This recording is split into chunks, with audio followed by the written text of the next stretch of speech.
What is up, guys, and welcome back to, well, what can only be described as an emergency Project Boro podcast on this Friday evening. And who would have thought we would be sat here talking about this? Rob Edwards, set to, on the verge, in transit, whatever you want to call it, is currently looking like he is going to be joining Wolves as their new manager on the eve of Boro's next championship game against Birmingham City. This is just simply as I described before we started recording, a thought dump, because quite honestly, this is such a fast moving thing. Been very wary of making any content on it because it seemed to change on the hour. And then it was only pretty much today we finally got the real idea of what was going on, because brief timeline, links to Wolves have been rife for about a week. Edwards had the chance earlier this week to batten away them links in his pre-match presser for Leicester. Didn't. Was given a chance to do so again after Leicester. Didn't.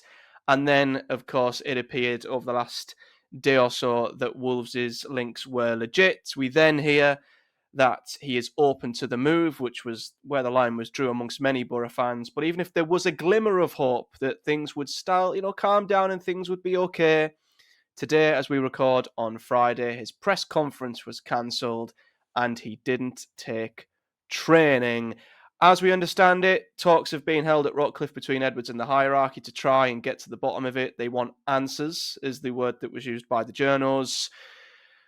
As I said, Chris, it's a thought dump. I mean, first of all, what a situation we find ourselves in. Only at Middlesbrough Football Club could this happen. And a man that has called for unity, called for togetherness, called for all these beautiful things after 14 games.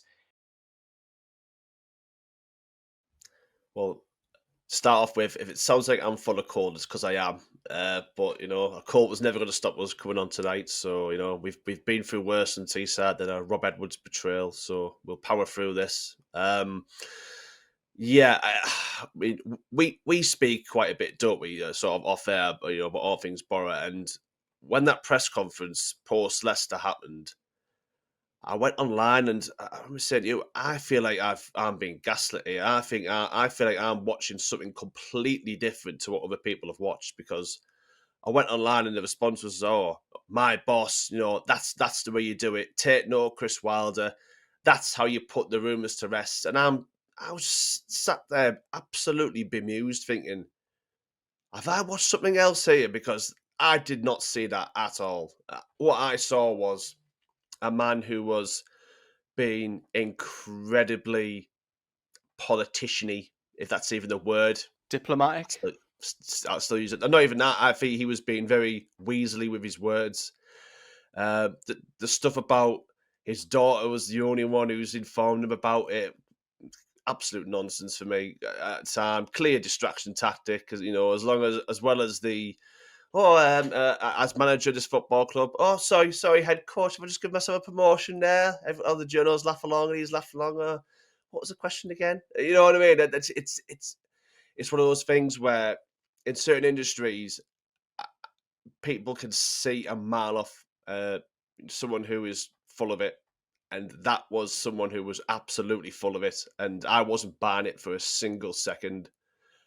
He was asked on 3 occasions if and Scott Wilson of the Northern Echo, fair play to him.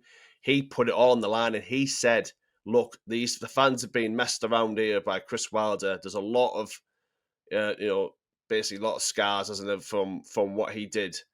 Can you categorically rule out Wolves?" And he again just evaded the question. I can't comment on speculation. I can't comment. There's nothing I do about rumours.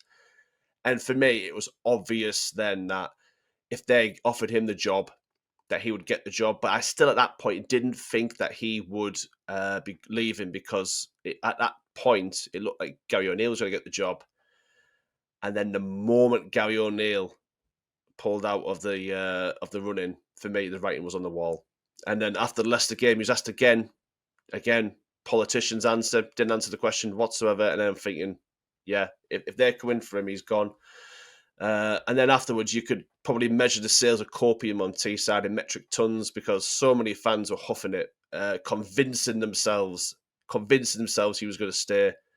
And as I pointed out online, I'm sorry, football clubs do not put formal approaches into another football club unless that manager has signalled to the club via himself or his agent that he's interested in the job. They simply do not waste the time doing that. And the moment that formal approach came in, done. That's it. He's gone because he's clearly been played footsie with them and told them, "Yeah, I'm interested, come and get me." So, yeah, it's sad because so many fans were desperate to give him the benefit of the doubt. They thought his answers to press conference were perfectly fine. Thought he distanced himself. They thought Wolves were just fishing. That he hadn't been giving them signals, that they'd seen him celebrating when Luke Ayling scored his last minute equaliser and convinced themselves that there was nothing in this. And as much as I wanted to shake some of these people, because for me it was just incredibly naive, I also could feel myself getting annoyed at it. But at the same time, I don't blame them. I blame him. He's an incredibly convincing person. He came to the football club, with all that stereotypical and narcissistic love bombing, telling the fans everything they wanted to hear. We discussed at the start of the season, didn't we? It was as if he'd been given a list of grievances that the fans had under Michael Carrick and was just reading them out and, addressing them all. And you're thinking, Styles thinking he seems very, very slick and PR trained here. And I try, it's one of those where I thought, I'm not having this, but then it's hard not to get swept up in it, isn't it? When, I'm so lucky to be here. I feel the luckiest guy in the world. I pinch myself when I'm sat in my office and I go and look at the stadium. We're a family, we're a unit. You guys are amazing. He's going to have beers with the fans, with the Red Faction, sending letters to the fans when they go to the South Coast. He's giving the fist pumps at the end of the game, and it's hard not to get swept up in that. Like I said, he's incredibly convincing, and I think what this shows is that Rob Edwards is essentially the waiter that you see on holiday when he's telling the young girl he's madly in love with her. She's the most beautiful girl in the world, promises her the world, swears he'll wait for her till next year. And the moment that transfer bus pulls away, he's already in the bar telling the next girl who's just arrived that she's the love of his life. That essentially is Rob Edwards. What an analogy to finish. That was incredible. Yeah, how the hell do I follow that? Rob Edwards is a dodgy waiter. No, I agree with what you were saying. I didn't buy what he said in the press conference either. It was either or for me. I just thought he's leaving the door ajar for Wolves. It was a subtle sort of, hey, if you want to approach, I'm not going to say no. And he played it as well as he could have done in terms of keeping some of the fans on side, but also keeping Wolves aware that, yeah, if you want me, I'm available. And to be fair to the journals, I mean, Scott and Dom, I was watching their podcast earlier this week, and they are the most qualified people on this planet to judge a manager. They go to hundreds of press conferences. They talk to managers hundreds of times every single year, week in, week out. They know exactly how to read a manager's words, his body language, what he says, and they said straight away, he's not knocked it back. And it's only going to work one or two times before fans start asking the question. And that was essentially what ended up being the case in the end. He didn't bat it off. And I agree with you. My stance was exactly the same. I thought if Wolves come knocking, he's gone. And I just didn't expect Wolves to come knocking. And I thought they'll go for someone else. Why would they go for Rob Edwards? Because his stock was at its absolute lowest before he came to Middlesbrough. I mean, the chances of him getting a championship job in the summer might have seemed unlikely, never mind a Premier League job. And yeah, the second Gary O'Neill dropped out the race, he thought, well, he's going to be tested here. And yeah, it seems like it's a job he's open to and a job he wants. And it's quickly escalated, hasn't it, to the point to which he's speaking to Wolves. And this is the thing. it didn't need Boro to be involved in this. I know that the journals kept saying Middlesbrough, haven't had an official approach up until yesterday, but there is no reason why Rob Edwards' agent didn't go and speak to Wolves and ask, or Wolves didn't speak to Rob Edwards' agent, and they lined out, these are the expectations. This is what we'll offer you. This is what we'll give you, and that was fed back to Rob. He likes the sound of it. Right, he's open. We'll make an approach, because you're absolutely spot on. There's no smoke without fire. Wolves would never be seen publicly to approach another club for their manager and get rejected if they weren't sure there was an inkling of interest there. It was as clear as day. They would only come to Boro if Rob Edwards gave them a subtle, I'm open. And for me, the second that was made, the writing was on the wall. And yeah, it's unbelievable, isn't it? I mean, I'm in disbelief, even by Middlesbrough standards. You think of all the things he's said and done, and you mentioned a lot of the things, the levels to which he's tried to enamour himself with the town and the people, integrate himself into the whole of Middlesbrough. What makes Middlesbrough Middlesbrough? And he was pretty much picked up off the scrap heap, wasn't he? By Kieran Scott, he was trusted by Steve Gibson, given a chance when many others wouldn't, and given a golden opportunity back into football, not just at any championship club, but one that was built for hopefully promotion. He was backed in the summer, and 14 games in, we find ourselves, and he's on the verge of leaving. It's quite incredible, and I think it will do him.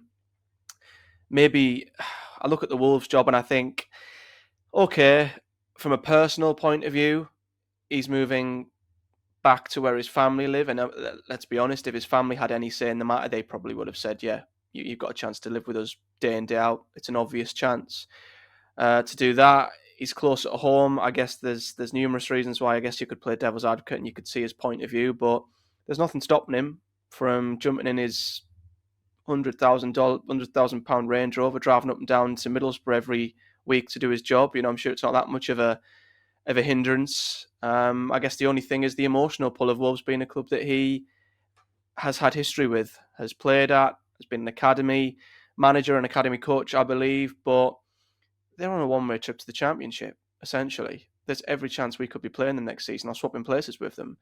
So when you look at the Wolves job, do you, even playing devil's advocate, do you see a reason as to why he would take it? I mean, I thought maybe they're perfect for each other, because at the end of the day, he'll go in and he'll give them exactly the same sweet talk that he gave us. And that's probably the only sort of manager Wolves can get in who'll actually get their fan base on side, because they are in a complete mess right now at Wolves. He will sweet talk the fans. He'll get them on side. He's one of their own, yada, yada, yada. And if they come down, they don't have to change anything because they're already down anyway, let's be honest. So there's probably no pressure on him keeping them up as long as he tries.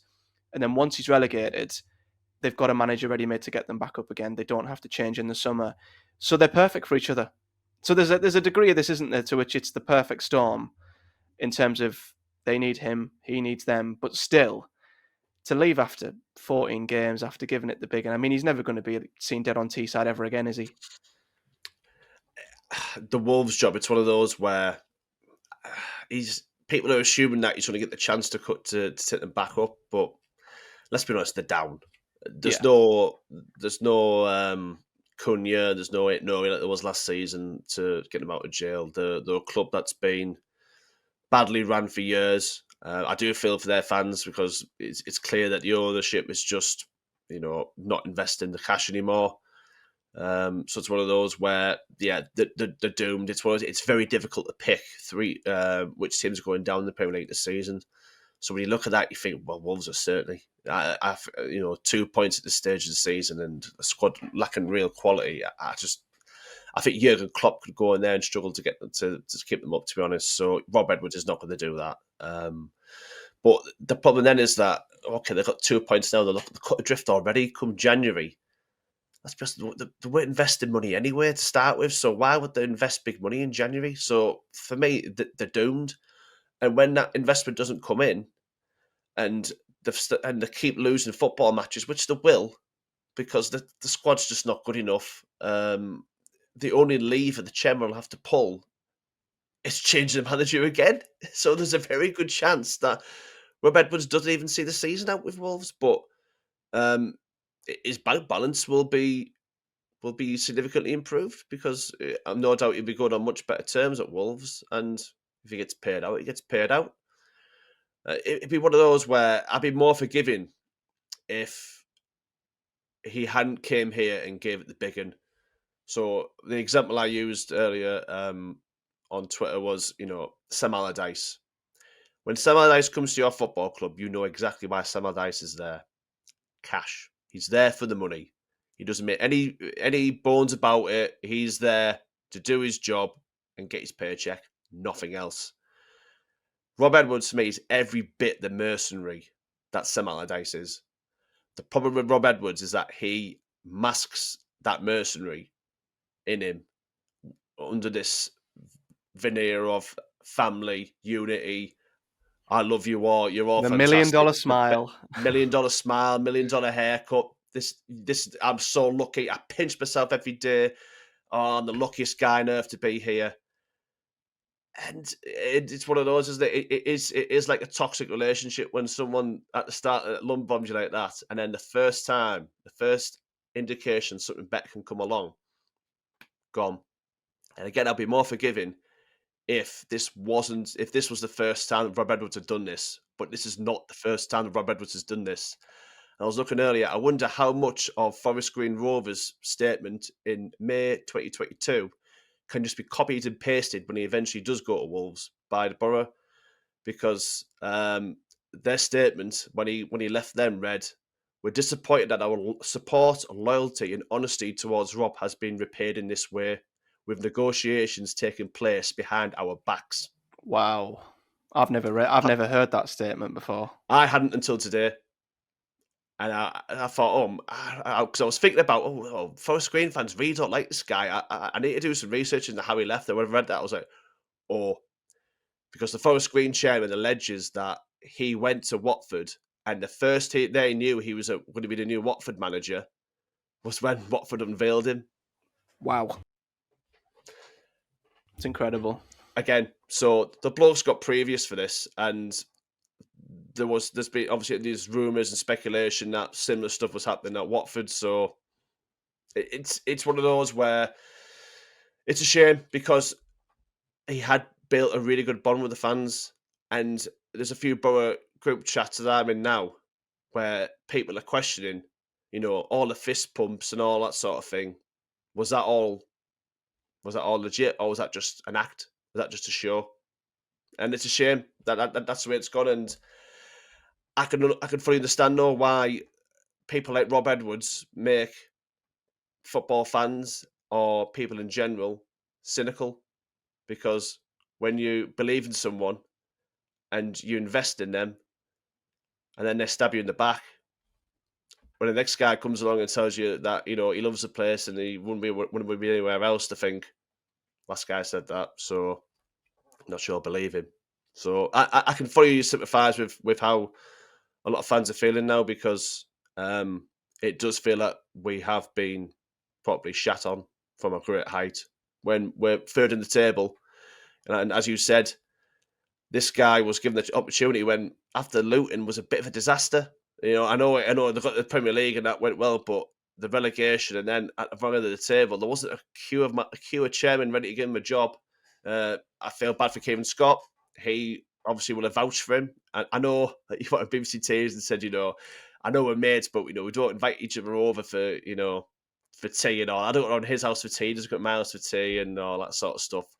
But I'm sure there were friends, and I'm sure that because I've had that in the past where you vouch for someone, you get them a job, and then they turn out to be not the person who you thought they were. Even though it's not your fault, it still doesn't reflect very well on you, does it? So yeah, I have every sympathy for Steve Gibson, for Kevin Scott.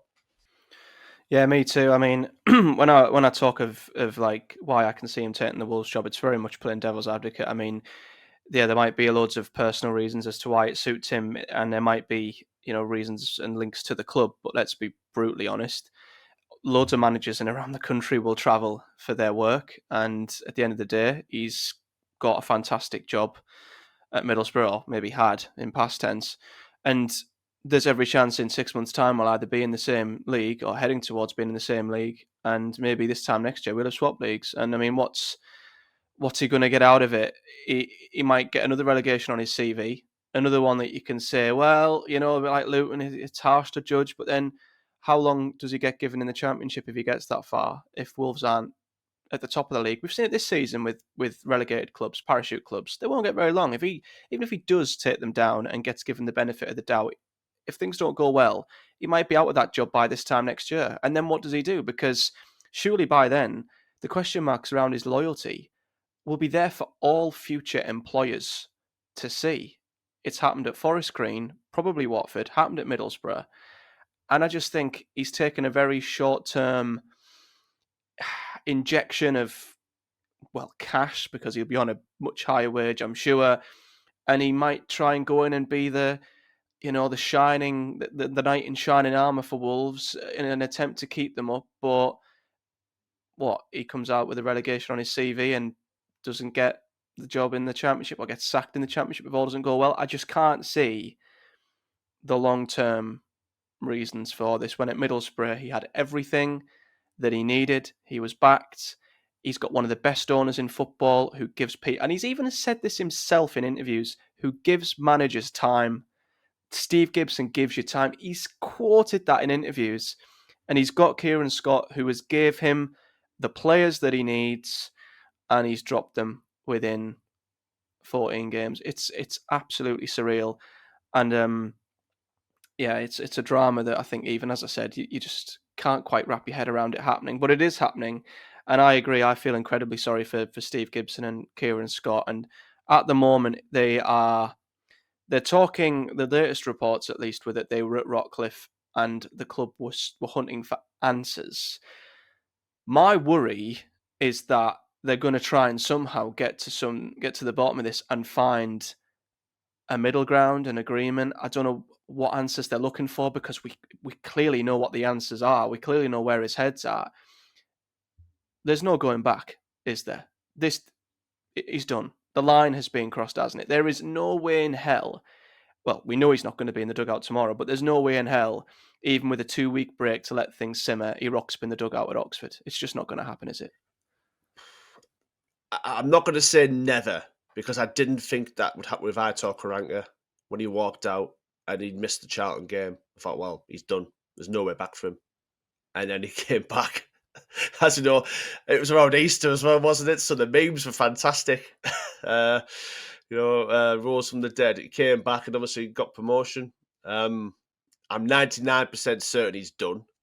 As I say, you always believe that 1% there, because, as we know, football fans are fickle at the best of times. And, if he was to come back, win a load of football matches, people would soon get back on side. But for me, the trust is just gone now.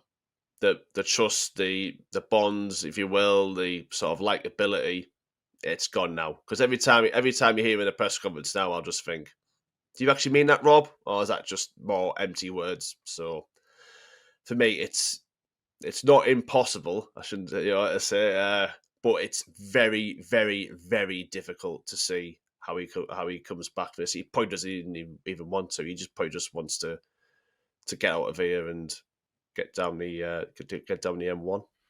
Yeah. Well, in the same manner that we probably thought this outcome was 99% not going to happen a week ago, here we are. So anything can happen. But I just don't think there's going to be the environment for him to come back now. I mean, think of all the variables in this. Firstly, there's the fans, who are the biggest part of any football club.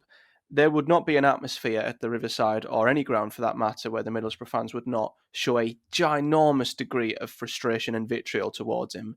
That would obviously have a giant knock-on effect on him, the atmosphere, and therefore results, which likely would take a huge dip. I mean, they were dipping anyway. So I can't suddenly see an influx of results if he did rock back up at the club, because I just don't think there'd be the right atmosphere there. So it would only lead to an inevitable sacking anyway, which is going to cost the club money anyway. So for me, if you've got an opportunity to get him out the door now and you've seen his true colours, you've got to take it. You've got to do whatever you can to get him to Wolves, because I think you're only delaying the inevitable, which will leave us worse off financially, and it'll probably lead to us going through a rough few months of toxicity, division, bad results, and an inevitable sacking. So I just think the trust has gone. I mean, it's not just the fans. There's Eddie Vivesh, there's Harry Watling, who have come to this football club to support him. There's the players who I'm sure really like him, have gave him their all and have bought into what he wants. Some have probably even came to the club for him. Are they going to want to play for him now that he's clearly turned his back at the drop of a hat? There's the staff at the club, the everyday staff, the kit men, the people who work at Rockcliffe. I just think at the moment that the trust is just gone. And how would Kieran Scott and Steve Gibson ever want to back a manager again in a transfer window if they know that, oh well, what if a club comes in for him in January, February? Like, how can we ever trust a thing he says or does? And that goes for every single member of this football club. So I kind of hope for his sake he gets the job, because can you imagine what the Riverside would be like if he took another I just can't see it. I think it's for the best, isn't it, that he just gets himself to Wolves one way or the other, and well, we probably get drawn them in the third round of the FA Cup at the Riverside, and he's got to face the music anyway. Yeah. Yeah, that would be sod's law, wouldn't it? Yeah. So what do you think happens now then? I guess that's the final question, because, well, we will revisit this, of course, when there is confirmation. And the hope is that we will jump on at some point and have a journal with us for a bit of inside info once the deal is done. But obviously, there's still a lot of road in this yet. You'd have to a lot of legs in this yet. You'd have to imagine before we see what happens. But what do you think will happen now, and what should happen now in terms of tomorrow's game? Firstly, and I guess it's good that we've got a 2-week international break, isn't it, to get our house in order. And this is another thing that he's totally stitched us up on, because no one's discussing Birmingham City. No one's discussing Birmingham City. So they've scored 8 goals in the last 2 games. They'll be thinking, this is a great time to go to Middlesbrough. I have no idea who's going to be in the dugout tomorrow. Is it going to be Adi? Is it going to be Harry Watling? Because they say, are they going with him? What? I just don't know. Nobody knows, do they? Is it going to be Craig Little, or I was going to say the women's manager, but we don't have one of those now. So he went to do as well. I don't know. I mean, I'm going to roar the lion in there with Be Active. I just don't know. I just don't know who's going to be in the dugout, mate. But similarly, I don't have a clue who's going to be the next manager, which is a big part of the worry. If there was a long list of candidates available, I'd have said off you pop up soon to him. But I look at the list of managers, it fills me with dread, to be honest. When I look at them, Russell Martin, no, thank you. Steven Gerrard, I'll be transported if we appoint Steven Gerrard. Could you imagine the Gerrard Coventry versus Boro, Lampard, Gerrard? It'll be Steven media. Gerrard's Middlesbrough versus Frank Lampard's Coventry. The media would be all over it, wouldn't they? Jesus. I think I would just give up supporting. I'd just give up football in general if that happened, I think. So, no, and obviously we're going to get Jimmy Floyd Hasselbank, Ravanelli, all those names mentioned, and I honestly don't know.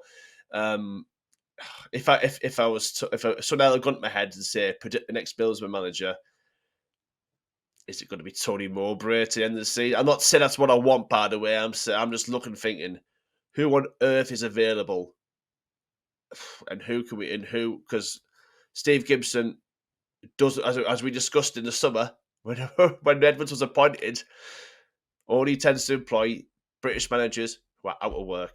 So it's not a large pool, is it? The pool is a puddle, basically. So you're looking and you're thinking someone like Tony Mowbray is probably likely, even if it's to the end of the season. Unless we go completely left field and pluck someone out of obscurity from abroad who none of us have heard of. That's probably where I see us going, but it's a total guess. I really don't know. I couldn't even tell you I don't know, Steve Cooper, has he got a job now? He was linked with us. I know he turned us down, but would it, yeah, say, I imagine though we will have a list of candidates who look at us and think, hang on a minute, he's a third in the league. We can do something here. You've got Malanda coming in January. I'm no doubt that if we're sniffing around the automatic places in January, Gibson will make some money available. So I do think it's a good job for someone. It's a shame the bloke who's got it now doesn't appreciate it enough, but it is a good job for someone. And I have no doubt won't be short of candidates. It's just if you ask me to pick a name now, I couldn't.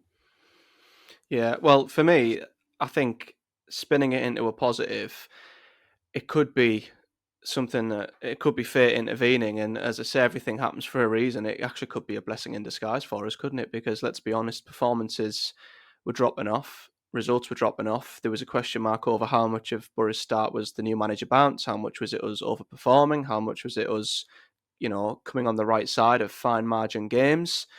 So it might not be the worst thing in the world that someone comes in and, takes, let's be honest, in 10 years' time, we might look back at this 14 game spell as a very successful one for Rob Edwards. He's came in, he's improved us, he's buggered off, and he's left us in a good position, I guess.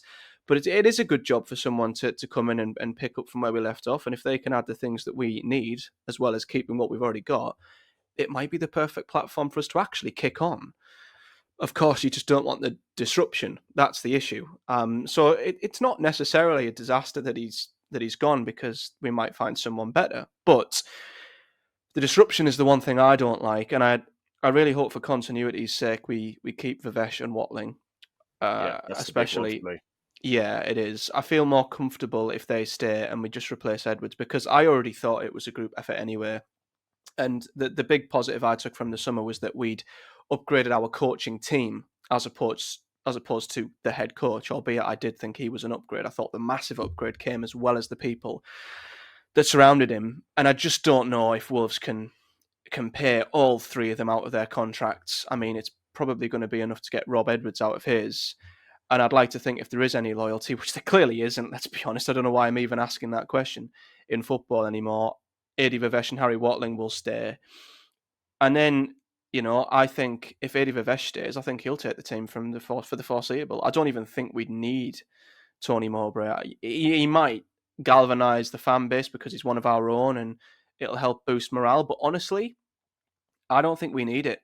I honestly feel like if you give it to Adi Vivesh for the foreseeable until we find someone new, I think we'll be fine. Because the one thing I would love us to do right now, and what I would love us to do tomorrow, I think this could unite and galvanise all of the Borough fan base, to be honest with you. Because at the end of the day, we've all been let down by Rob Edwards. We have. The hierarchy have.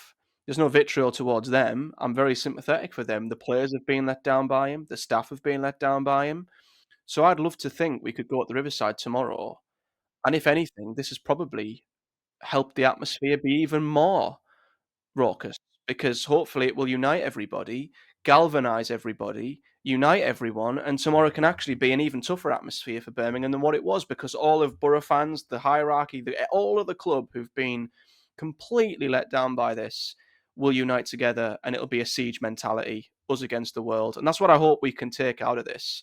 And I really hope we do. And then the new guy can come in and just ride that wave and capitalise on it. So I don't think we need a sentimental Tony Mowbray to keep the morale up. I think we'll be fine in that department.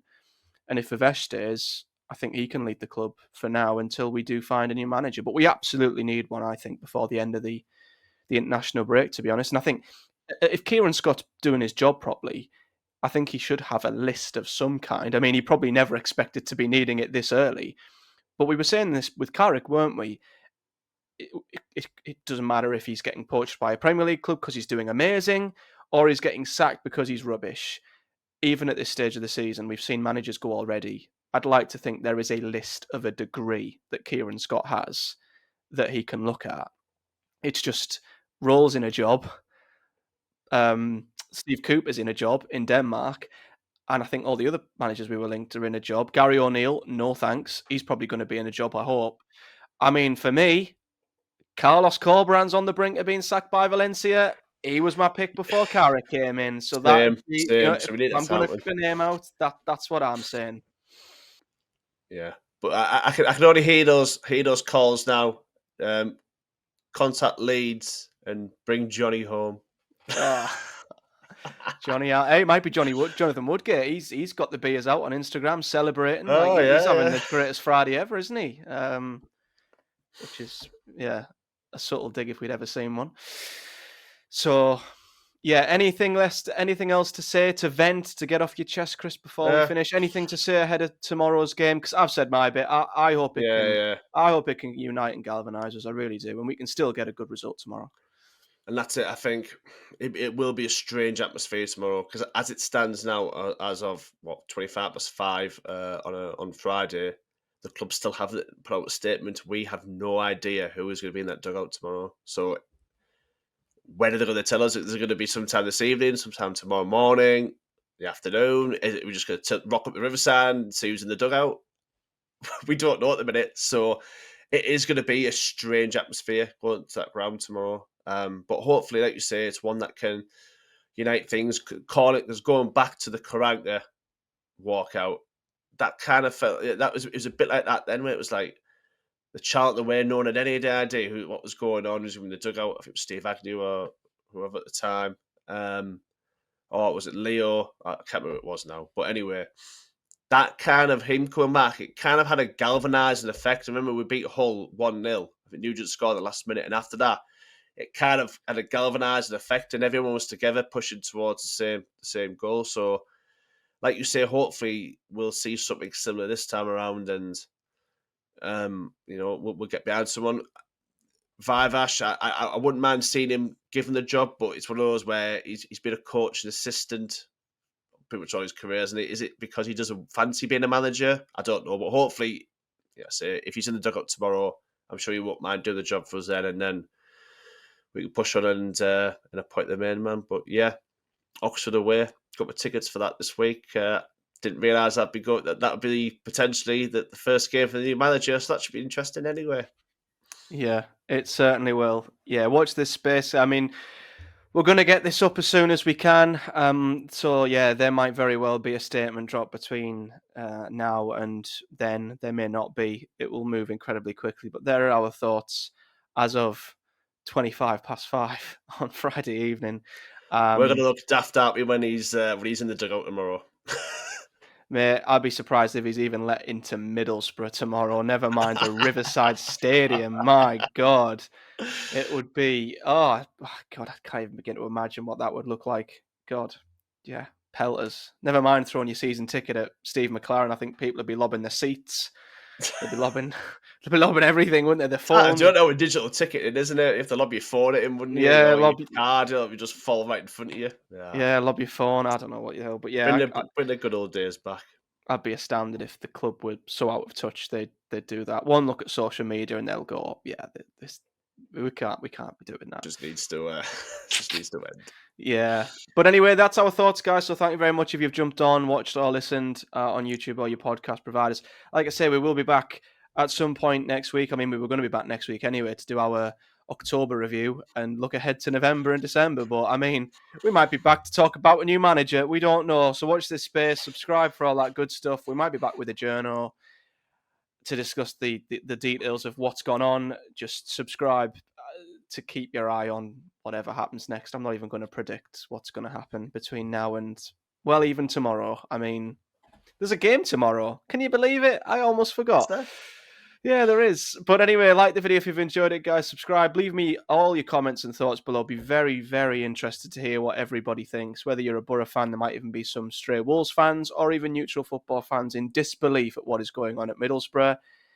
It's just another day at the Boro. It's just the way it is. We've supported this club long enough. We really have. But yeah, thanks for watching, guys, and we'll see you all in the next one. Up the Boro. Up the Boro.